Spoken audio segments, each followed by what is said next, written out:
Kailangan ba tayo ng Diyos? Pag-usapan po natin yan sa devotion natin na ito.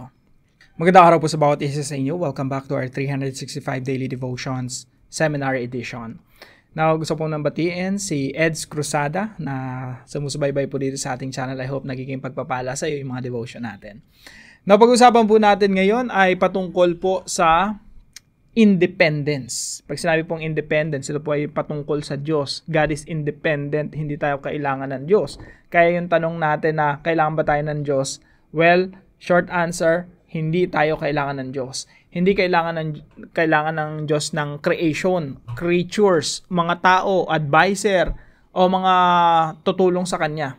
Hindi kailangan ng Diyos ng kahit sino at kahit ano pa man.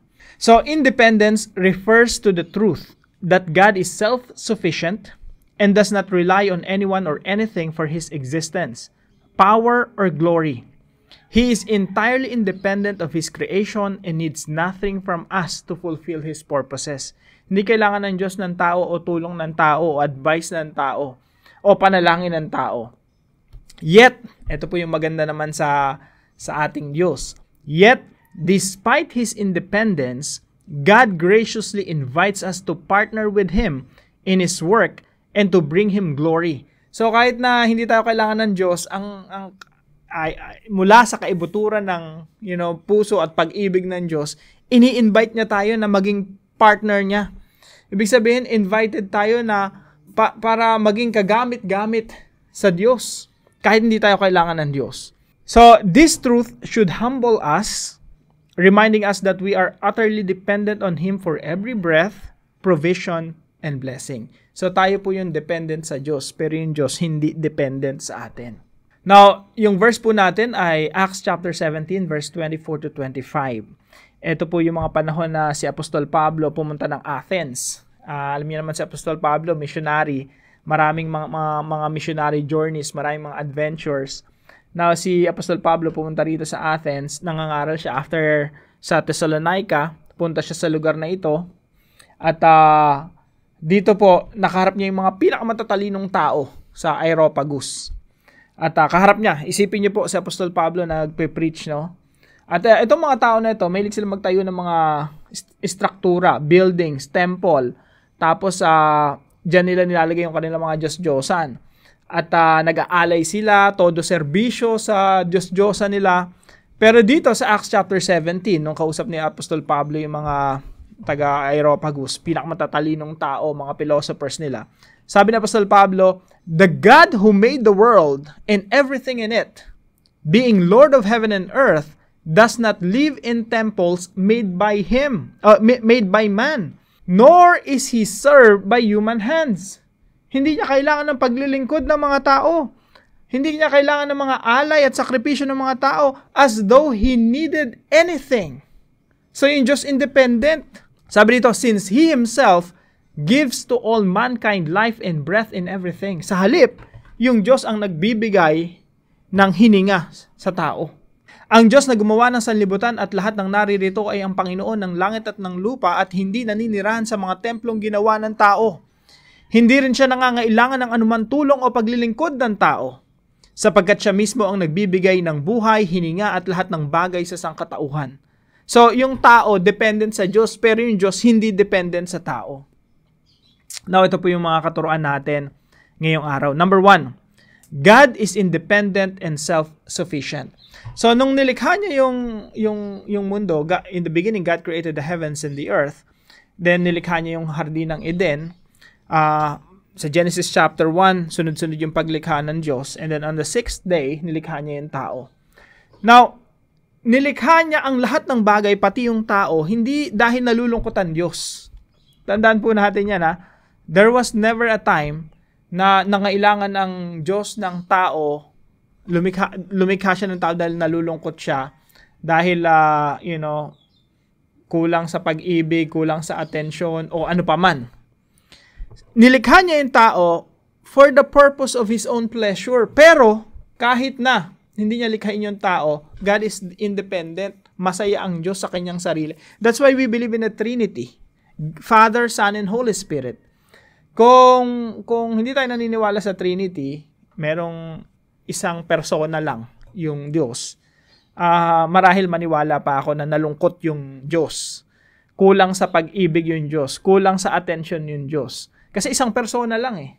Kaya ka lumikha ng tao kasi you're alone, you're lonely, wala kang mapagpakitaan ng pag-ibig at walang umiibig sa iyo. Kaya nilikha mo yung tao. Tayo naniniwala tayo sa Trinity. We believe that the God of the Bible is independent, masaya sa kanyang sarili kasi may 3 persons in one God. Hindi niya kailangan ng tao. Hindi siya nalulungkot tapos nilikha niya yung tao. Pangalawa po, God does not need us, but we need God. Kaya po sabi rito sa verse natin, no? The God who made the world and everything in it, being Lord of heaven and earth, does not live in temples made by man. Hindi niyo kailangan ng tao para lumikha ng tahanan niya. Nor is he served by human hands. Hindi niya kailangan ng paglilingkod ng sangkatauhan. As though he needed anything, na para bang nangangailangan yung Diyos. Since he himself gives to all mankind life and breath in everything. So dito malinaw na sinasabi ng banal na kasulatan na God is independent, but we are dependent on God. God does not need us, but we need God. Hindi nga natin kailangan yung Diyos sa ano lang sa mga material na bagay Pero sabi rito, life, breath, and everything. Hindi lang sa mga finances, kundi yung mismong hininga natin. Kung wala ang Diyos, kung hindi tayo bibigyan ng Diyos ng hininga, patay tayo lahat. We need God every second. Alam niyo yung puso natin, hindi naman natin inuutusan tumibok Pero pinapatibok niya ng Diyos. Every second. Gumagana yung katawan natin, yung kabuuan ng pagkatao natin. Kasi God is sustaining us. We need God every second, every millisecond. Kailangan natin ng Diyos. Pangatlo po, God invites us to partner with Him. Ito po yung gusto kong emphasize dito sa devotion natin na to, no? Bagamat yung Diyos natin independent, masaya siya, He is full of love by Himself, kasi merong Father, Son, and Holy Spirit, merong eternal fellowship within the Godhead, within the members of the Trinity. God is happy, perfectly happy, joyful, walang problema independent. Now, nung nilikha niya yung tao, nilikha niya yung buong creation, kasi, out of His own pleasure, no? Pwedeng wala, pero mas pinili niya na magkaroon. So, nung nilikha niya tayo, in-invite niya pa tayo para sa kanyang misyon, para sa kanyang mga layunin. And that's the beauty of it. Kapatid, kahit di ka kailangan ng Diyos, invited ka. Ano? Kaya, alam nyo, dito natin matututunan yung pagpapakumbaba Magpakumbaba sa harapan ng Diyos na, Lord, you don't need me. Pero salamat kasi pinili nyo ako para maging partner ninyo, para gamitin ninyo sa inyong mga layunin. Hindi ka kailangan ng Diyos, hindi ako kailangan ng Diyos, hindi kailangan ng Diyos ng vlog na to para maipangaral ang kanyang mga salita. God can call somebody else. At ikaw rin, tayong lahat, hindi tayo kailangan ng Diyos. Pero alam nyo, nakakatuwa kasi ginagamit tayo ng Diyos according to His own pleasure. Natutuwa yung Diyos na gamitin tayo para sa kanyang mga layunin. Kaya tayo dapat tuwan-tuwa rin tayo magpagamit sa Diyos. God is inviting us to partner with Him. Especially pagdating sa Great Commission. Didiscuss po natin yan mamaya. So ito po yung ilan sa mga applications natin mula sa verse na to, no? Number 1, live humbly at all times. Never tayo maging entitled sa harapan ng Diyos na, Lord, you need me. Alam niyo po na maraming mga preachers sobrang entitled, no? Sorry pero totoo 'yun pag nakikinig ako. Minsan na ba nagpi-preach sila, sinasabi nila na kailangan ng Diyos ang iyong panalangin. Mga ganung mga pananalita. Kailangan ka ng Diyos kapag may mga nagtuturo pa na God needs your permission. Pati yung Diyos kailangan pa ng permission ng tao.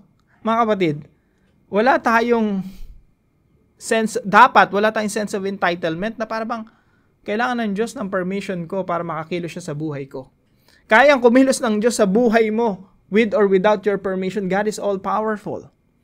So tayo po, mga kapatid, we just have to live humbly. Kailangan lang natin magpakumbaba sa harapan ng Diyos. At sabihin natin sa Diyos na, Lord, you don't need me.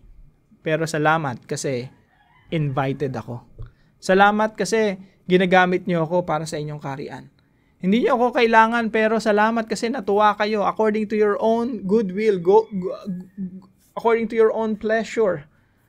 mas pinili mo na makasama ako, makabilang sa mga taong naglilingkod sa inyo. Hindi kailangan ng Diyos ng pagsisilbi natin. Pero salamat kasi meron tayong oportunidad at pribilehiyo na makapaglingkod sa Diyos. This is an opportunity. Tinawag tayo ng Diyos para maglingkod sa Kanya, hindi dahil kailangan niya at atat na atat siya na magkaroon ng mga servants. Mga kapatid, di tayo kailangan ng Diyos. Kaya yung service na binibigay natin sa Panginoon, this is a privilege. Pribilehiyo na meron tayo. Number 2 po, learn to depend on God at all times.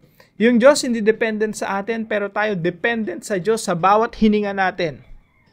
Nawa matutunan nating dumepende sa Diyos sa lahat ng pagkakataon.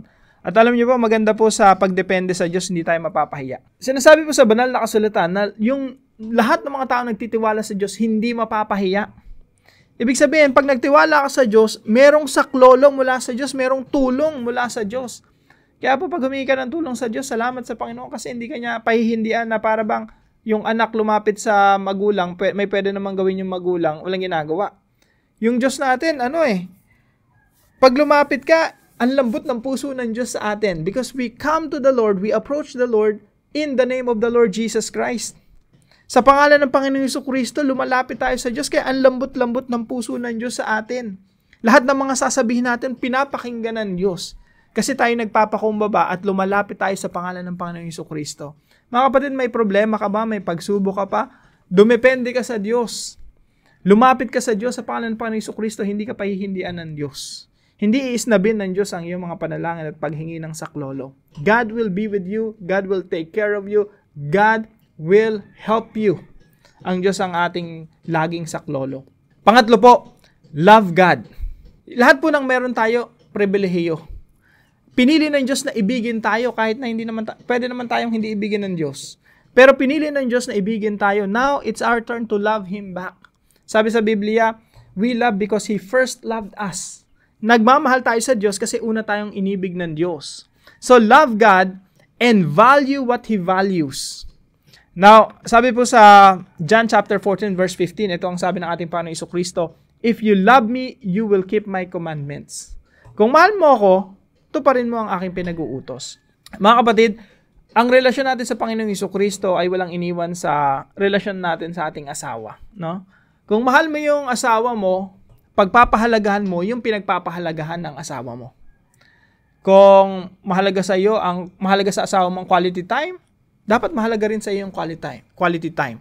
Kung mahalaga sa iyo ang pamilya ng asawa mo, kung mahalaga sa asawa mo yung pamilya niya, mahalaga rin sa iyo yung pamilya niya, mga kapatid niya, magulang niya. Kung mahalaga sa asawa mo yung tatay niya sa probinsya, pinapadala ng pera, dapat ikaw din nagpapadala ng pera kasi mahalaga sa iyo yung tatay niya sa probinsya. Kasi mahalaga yan sa asawa mo. Ganun po yun eh. Bakit? Kasi mahal mo yung asawa mo. Ganun din po sa ating relasyon sa ating Panginoong Jesucristo. Kung mahal mo ang Panginoong Jesucristo, mahalaga rin sa iyo yung mga bagay na pinagpapahalaga ni Jesucristo. Ano po ba yung pinagpapahalaga ng ating Panginoong Jesucristo? Sabi po rito sa Matthew 28:18-20, sabi po rito, Go disciple the nations. Teach them to obey everything I've commanded you. Ito po yung Great Commission. Mahalaga sa Panginoong Jesucristo na maraming mga taong makilala sa Kanya. Kaya, bagamat hindi tayo kailangan ng Diyos, pero invited tayo para tuparin ang mission na ito. And I hope mga kapatid, makiisa tayo sa mission na ito. Lalo na sa mga kapatiran natin, na meron tayong campaign, GC 2033. Ito po yung Great Commission na ika-2,000 taong anibersaryo ng Great Commission sa 2033.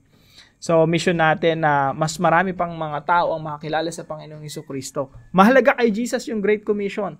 Mahalaga sa Panginoong Jesucristo yung maraming taong makakilala sa Kanya. Hindi kailangan ng Panginoong Jesucristo ng mga missionaries, pero invited ka para maging missionary niya. Hindi kailangan ng Panginoong Jesucristo ng mga maglilingkod sa Kanya, pero invited ka para maglingkod sa Kanya. Now, para po sa ating discussion, what is the proper response to God's invitation to serve Him? Tayo po yung manalangin.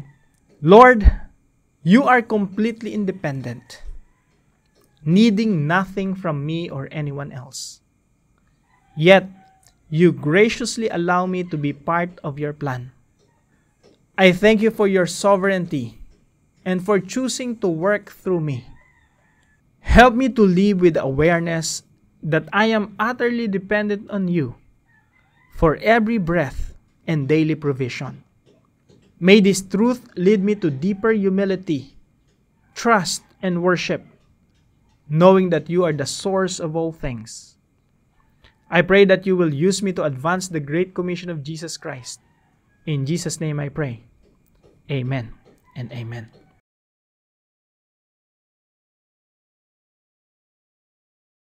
Maraming salamat po sa partner natin para sa devotion natin na ito, si Sister Juby. Pagpalain ka ng ating Panginoon, kapatid. At kung kayo po may natutunan sa devotion natin na ito, ipalam nyo lang po sa comment section right below this video. And please share this devotion to your family and friends.